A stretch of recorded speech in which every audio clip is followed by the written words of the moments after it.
Hi everyone, it's Nicole McGuirk and I'm guest designing for the Paper Crafters Library today. And I have a shaker card that features not only the creation of the shaker card, but coloring with copic markers, creating a distress inked background and how to distress it with water, and then stenciling on top of that distressing, as well as stamping on acetate. So lots of fun things going on here with this fun little snowman shaker card. To start my card, I am inking up my snowman with some Memento Tuxedo Black ink. This is a great ink for coloring in with copic markers. If you're coloring with another medium like colored pencils or something, another dye ink may very well work for you. The Memento ink does not bleed when you're using the copic markers, which are alcohol ink markers, so it's a really good one for this particular coloring technique. Now I'm going to speed through my coloring pretty quickly so that we can get to the other techniques in the card. I am using 3 shades of aqua to color in the scarf, and I'm setting the caps out here so you can see the colors, but I also have listed and linked the colors that I'm using below the video on YouTube. And I'm going to go over these until I build up the color that I want. I started with my lightest color, went to my mid-tone color, and then went in with my darkest, my shading color, and then kind of worked my way from darkest to lightest again, building up that color until I get it exactly the way I want it to look. I'll color in his nose with orange, and I'm blending with just a little bit of a light reddish orange. Now, where the snowman is white, you don't really want to add a ton of color. However, if you leave him blank white, he's really going to seem flat. So I like to go in with some gray markers. In this instance, I'm using some cool gray markers in C00, C1, and C2, and just adding a tiny bit of color and shading in certain areas to really make him come to life. And as these copic markers, the alcohol ink in them kind of dissipates, it'll seem even lighter, if that makes sense. So just adds a tiny touch of color that really adds to the effect of the snowman. With the brim and the pom-pom on the hat, I'm using some pink markers, using 3 shades again, working up from lightest to darkest. And I'm not blending these out quite as much as I did with the scarf because I want it to have a little bit of that texture, almost like that material for that brim of the fuzzy hat would. I'll color in the solid area of the hat with the aqua to coordinate that with the scarf. It's a pretty small area, so not a ton of blending is needed. And then I'll go in and color the arms that are the sticks of the snowman with a couple colors of brown. My lightest first, and then the darker color, and then blend those out just a tiny bit. Now, one of my favorite things to do for clothing on anything is to add a little bit of detail. And I'm taking a white pen and adding a crosshatch pattern for kind of a plaid detail here on the scarf, and it really adds to the dimension and interest to this image. I'll do that on the solid aqua portion of the hat as well. Polka dots would be cute. You could use a different color of ink, maybe black or even a darker teal or something like that. Lots of fun ways to add detail. Now I'm using a black gel pen for the eyes, the mouth, and the buttons on the snowman. They really make those areas of the image come to life. I am using the Lawn Fawn Small Stitched Rectangles die collection to die cut a piece of watercolor paper in this stitched rectangle design. I'm going to be creating the background for my snowman here. I'm starting with the Peacock Feathers Distress ink and coloring in about 2/3 of this die cut panel with the Peacock Feathers ink. I'm using the mini ink blending tool and just working my way up. And then I'm going to switch to my chipped sapphire distress ink and color in the rest of that area. Now you can see that it's not blended very well, and you can kind of see some of the lines from the ink blending tool, and I'll show you how to get rid of those. I'll go back with my lighter color and blend that into the darker color, really kind of erasing that line so it's more of a smooth transition from one to another. Then you can go with back with your dark and then with your light as many times as you need to really get that smoothed out. Now I wanted to create a very fun distressed background, so I'm taking water with a paintbrush and flicking and dropping water droplets all over this inked panel. As this dries, the distress ink will wick away, leaving lighter splotches or areas all over this background. You can see some of them starting to dry here. If you want to speed it up, you can use a heat tool to do that. However, I really prefer to let mine air dry, so I set it aside while I worked on some other things on my card.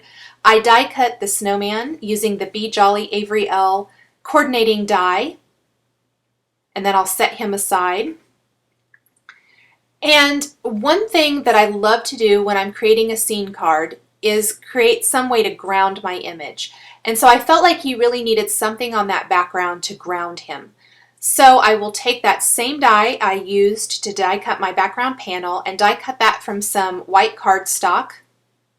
And then I will take the stitched hillside borders, one of the dies from that die collection from Lawn Fawn, and die cut a snowdrift for the bottom of my scene. It doesn't have to be very big. I like to die cut the panel first because I really want that stitching detail on the sides and the bottom to be seamless with my background panel, and I'll show you that here. That way, when you see the stitched detail all the way around the top, it continues around those bottom three edges, and then with the stitched hillside border, you have the stitching detail along that edge as well. It's just a nice way to really give a nice finishing touch to your card. Now with this snowman stamp, if you stamp him on a card and use him as is and don't die cut him, it has that fun little snow detail on either side. When I die cut him out, I lost that detail. So I thought it would be fun to add that to either side of my snowman. I lined him up and then just inked up those two little snowdrifts on either side with the Memento Tuxedo black ink. And then I'm coloring or adding a little detail or shading with my light gray markers. So it looks like he is sitting in the snow. So I'm using the darker of the gray markers here, the C1, and then I'll go back in with my C00 and blend that out a little bit to make it not quite so harsh. It'll really blur those edges and give it a more natural look. There's no rhyme or reason to how to create the shadow. I just go in with my marker and add some little squiggly lines pretty much. Here's what he'll look like sitting on that background, and I like that a lot. I am ready to add some stenciling to my background now that it's dry.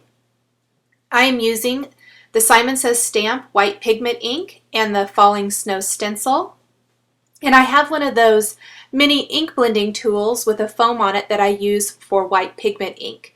And I'm simply adding little snowballs or snowflakes all over my background of my inked and distressed panel. So that is just another layer that adds a fun touch to this background. I am ready to create the frame for my card. I'll use that same size stitched rectangle that I used for the background as well as my snowdrift. And then I'll use the next size up. These are both from the small stitched rectangles die collection from Lawn Fawn. There's also a large die collection, and there's 4 in each, so there's 8 total. I used a little post-it tape to hold them in place so that I would get a nice even cut all the way around. I'm going to discard that white panel for now. If I had been thinking, I could have used that white panel for my snowdrift along the bottom. However, I'll just set it aside for another project. I also will need a piece of acetate or transparency, some clear material, to sandwich my shaker material in my card. So I am using this transparency. It's a 6x6 transparency from Studio Calico.